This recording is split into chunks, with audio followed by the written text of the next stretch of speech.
You have been told that your thoughts create your reality. You have been instructed to visualize, to affirm, to script your desires into existence. You've sat in meditation, picturing your dream life with intense focus, pouring all your energy into a future you desperately want. And yet, for so many, that future remains stubbornly out of reach. The vision board gathers dust, the affirmations feel hollow, and the gap between where you are and where you want to be feels as vast as ever. What if the entire model you've been taught is missing the single most important step?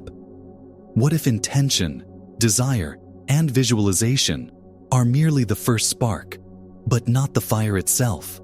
The popular teachings on manifestation have given you the blueprint but have failed to explain the physics of construction. They have told you to choose a destination but have not given you the key to start the engine. The missing step is the collapse. This isn't just a spiritual metaphor. It is a principle borrowed directly from the strange and beautiful world of quantum physics. In the quantum realm, before it is observed, a particle like an electron doesn't exist in one single place. It exists as a wave of pure potential, a cloud of infinite possibilities, occupying all possible locations simultaneously. It is only when an observer makes a measurement, when consciousness interacts with it, that this wave of potential collapses into a single, definite particle in a specific time and space. The act of observation is what turns possibility into reality. Your life operates under the same fundamental law. Everything you could ever desire, the health, the wealth, the love, the success, already exists as a wave of potential in the quantum field. It is a latent probability waiting for an observer to select it. The problem is, you have been trying to observe this new reality with your mind, while your body, your energy, and your identity are still observing your old reality. You are constantly and unconsciously collapsing the reality of your past, simply because that is the state you have mastered. You are not manifesting what you want. You are at every moment manifesting who you are. The crucial step isn't wishing for a new potential. It's embodying the state of being that collapses it into your experience. So, how do we direct this collapse? How do we become the observer of the reality we choose, rather than the reality we've been conditioned to expect? The mechanism is coherence. Coherence is the language of the quantum field. It is the ordered, rhythmic signal you broadcast when your thoughts are aligned with your feelings, when your mind and body are in a state of unity.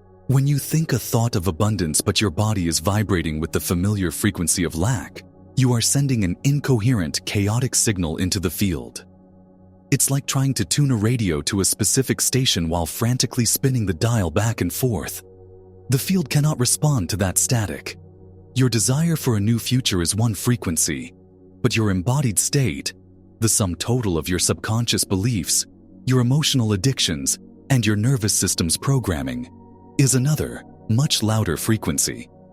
You are constantly collapsing a reality that is a perfect energetic match to your dominant state of being. This is not a punishment or a flaw.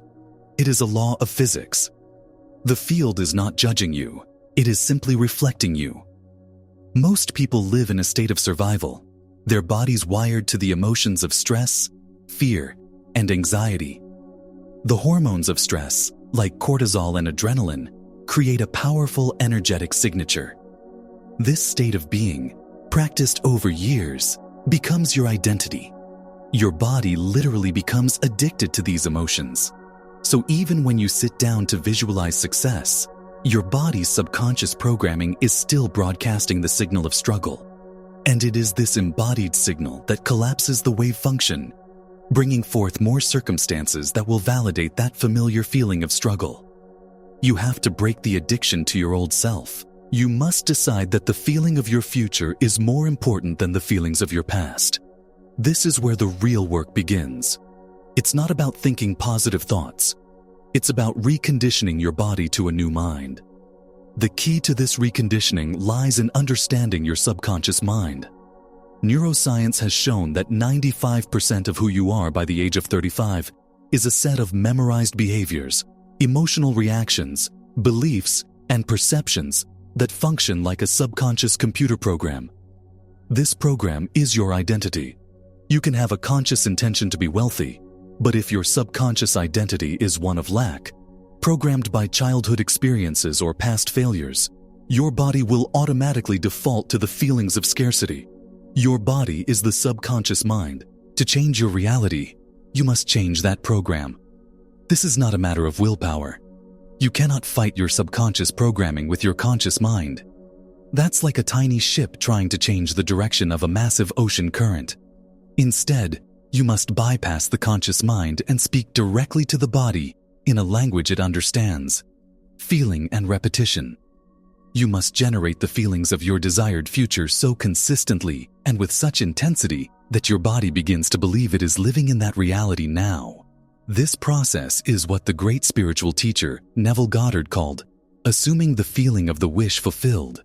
It is the act of emotionally inhabiting your future reality until it feels more real than your present circumstances. When you do this, you are no longer just an observer asking for a new reality. You are becoming the energetic signature of that reality. You are creating brain and heart coherence. Your body, now convinced the future event has already happened, begins to change. Epigenetics teaches us that your emotional state can signal your genes to rewrite your physical expression. You are literally becoming a new person, biologically and energetically.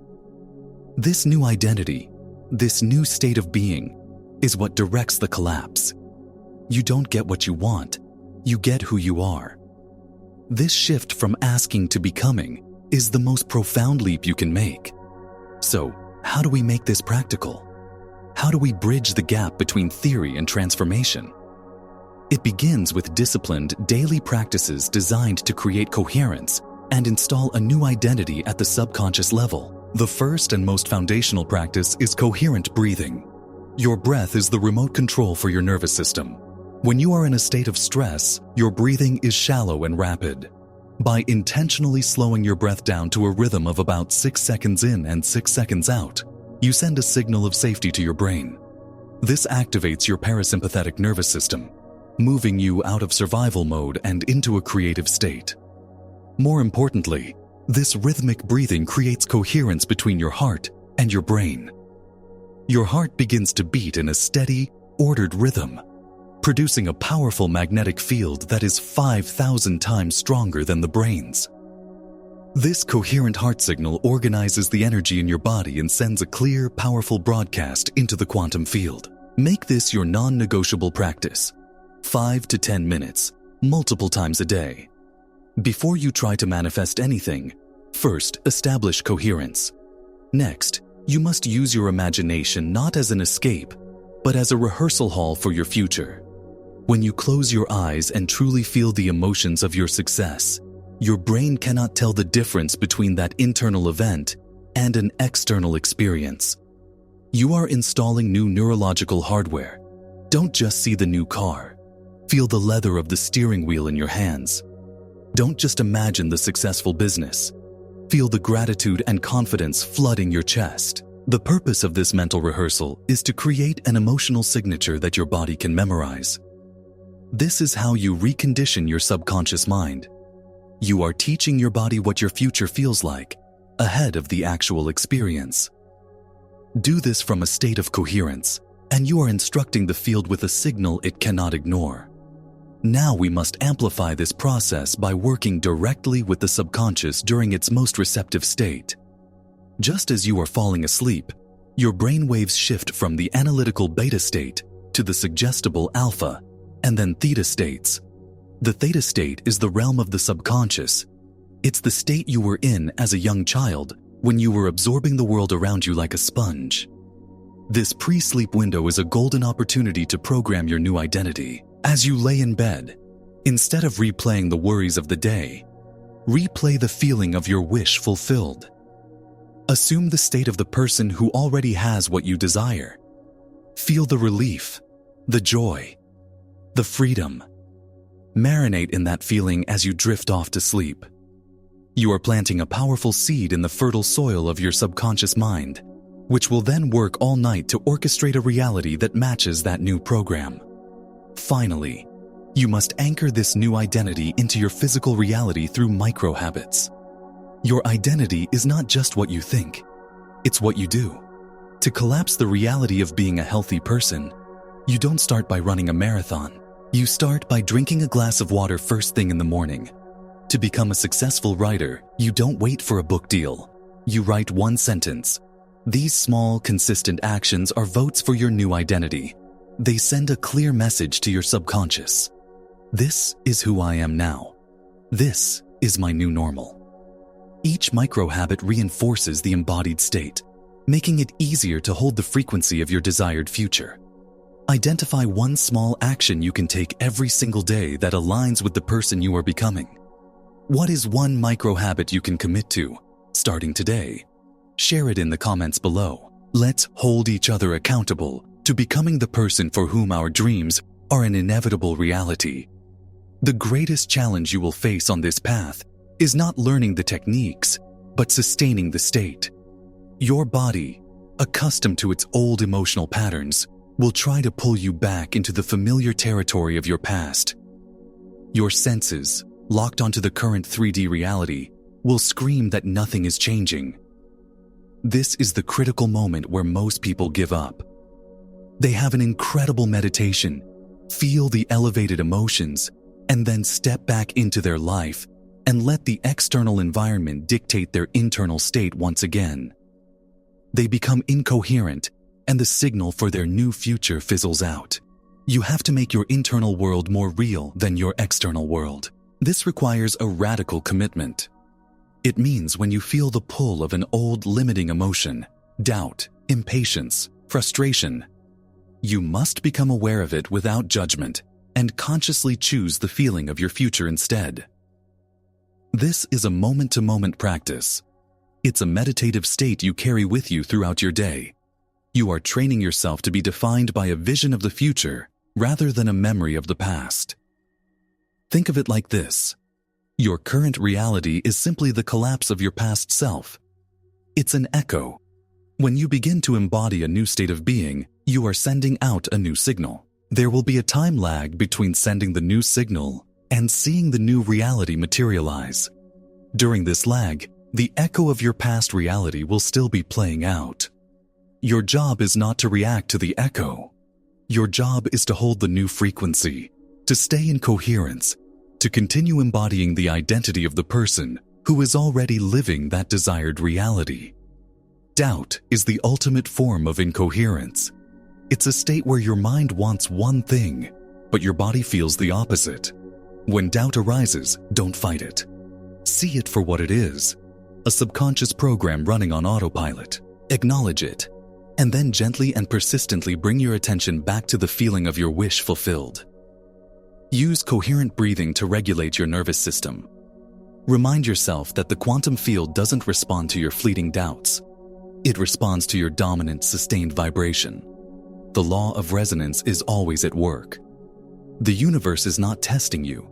It is simply waiting for you to provide a stable, coherent signal to lock onto.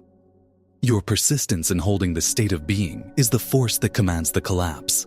You must love your future more than you love your past. The ultimate goal is to move from occasionally practicing these techniques to living as the collapse. It's no longer something you do. It is who you are. Your new state of being becomes your default setting. The feelings of abundance, wholeness, and joy are not states you have to work to achieve. They are your new baseline. This is the point of mastery. When you reach this level of identity, manifestation is no longer an effort. It is the natural, effortless byproduct of your being. The things you once chased begin to chase you because you have become an energetic match for them. Your entire reality reorganizes itself around your new identity. This is the deeper truth that ancient spiritual traditions and modern science are now converging upon. The Bible says, "To him who has, more will be given." This is not about material possessions. It is a statement of quantum law. To the one who has the embodied state of abundance, the feeling, the frequency, the identity of it, more experiences that match that abundance will be given. Vedanta philosophy speaks of Aham Brahmasmi, I am the Absolute. This is the recognition that you are not a small, separate self begging the universe for things.